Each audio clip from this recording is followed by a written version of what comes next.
இவருக்கு இந்தியாவில் மட்டும் இல்லை, ஏன் உலக அரங்கிலேயே ஃபிகருக்காக அடிவாங்காத இடமே இல்லை. எனக்கெல்லாம் ஒரு வணக்கம். சரி விடு. ஒவ்வொரு வருஷமும் காலேஜ் சேர்ற பசங்க இந்த செமஸ்டராவது ஒரு நல்ல ஃபிகர் மாட்டாதான்ற ஏக்கத்தோடு தான் வராங்க. ஆனால் அவங்களுக்கு மிஞ்சிறது என்னவோ அட்டு ஃபிகரோ சப்ப ஃபிகரோ தான். இது என் வாழ்க்கையிலே இருக்கு. இது காரணம் என்னையா? என்ன தம்பி சொல்றீங்க? பீச்சுக்கு ஃபிகரு, தியேட்டர் பார்க்குன்னு ஜோடிங்க சுத்துறாங்க, தெரு கடலை போடுறானுங்க, இன்டர்நெட்டுங்கிறான், மூஞ்சில துணியை போட்டு சுத்துறாங்க, சத்தியம்லயும் ஐநாக்ஸ்லயும் கியூல நிக்கிறாங்க, பப்புக்கு போறாங்க, கிளப்புக்கு போறாங்க, ஏன் கவுத்து வச்ச போட்டு கீழே நின்று கூட கடலை போடுறாங்க. பொண்ணுங்களோட பாய் ஃப்ரெண்ட் எண்ணிக்கை உயர்ந்து இருக்கு. கடந்த 15 வருஷமா பொண்ணுங்க இல்லாம பையனுங்க செத்தாங்கன்னு செய்தி வந்திருக்கா சொல்லுங்க. நீங்க சொல்ற மாதிரி எந்த ஒரு ஆர்ட்ஸ் காலேஜ் பையனோ இல்ல கரஸ்பாண்டன்ஸ் காலேஜ் பையனோ ஒரு சூப்பர் ஃபிகரை உஷார் பண்ணி சுத்துறது இல்லை. சாஃப்ட்வேர் பசங்களும் எம்பிஏ பசங்களும் தான் ஒரு நல்ல ஃபிகரோட சுத்துறாங்க. நல்ல ஃபிகர் இருக்கிறவனுக்கு தான் ஒரு நல்ல ஃபிகர் கிடைச்சிட்டே இருக்கு. பஸ்லயும் ட்ரெயின்லயும் தொங்குறாங்க.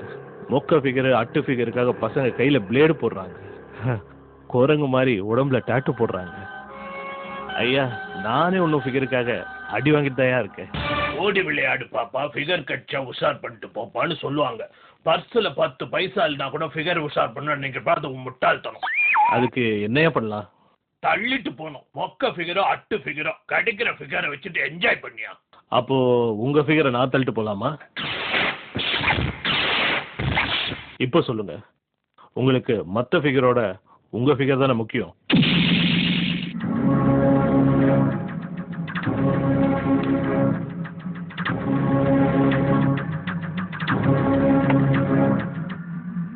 ஃபிகர் உஷார் பண்றேன்னா என்னன்னு தெரியுமாயா உனக்கு?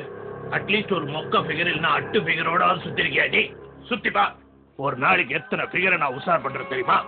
எது பிடிக்கும் எது பிடிக்காது, என்ன வாங்கி தரணும் என்ன வாங்கி தரக்கூடாது, திங்கக்கிழமை தேட்டர், செவ்வாய்க்கிழமை பீச்சு, இதெல்லாம் தவிர பாண்டி பஜார் கூட்டு போய் புது சுடிதார் வேற வாங்கி தரணையா? இதெல்லாம் தவிர அதை வேற எவனும் கனெக்ட் பண்ணாம பாத்துக்கணும்.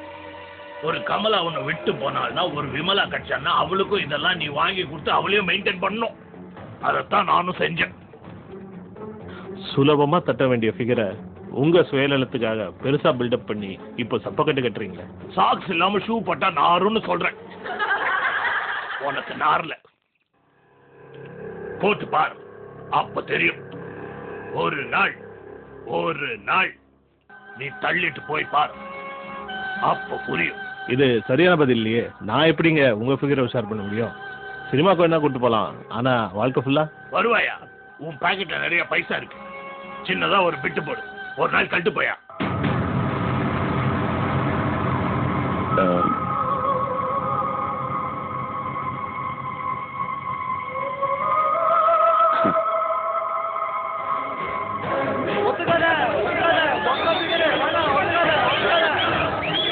என்னங்கடா அது சப்ப ஃபிகரை வச்சு ஒன் டே மேட்ச் ஆடுறானுங்க. நம்ம தலைவர் புது ஃபிகர் வந்ததுலேருந்து ஒரு டைப்பாக தான் இருக்குது. சரிங்க, இது சாத்தியம்னா நான் தயார். ஒரு நாள் நான் உங்க பேரை தள்ளிட்டு போறேன்.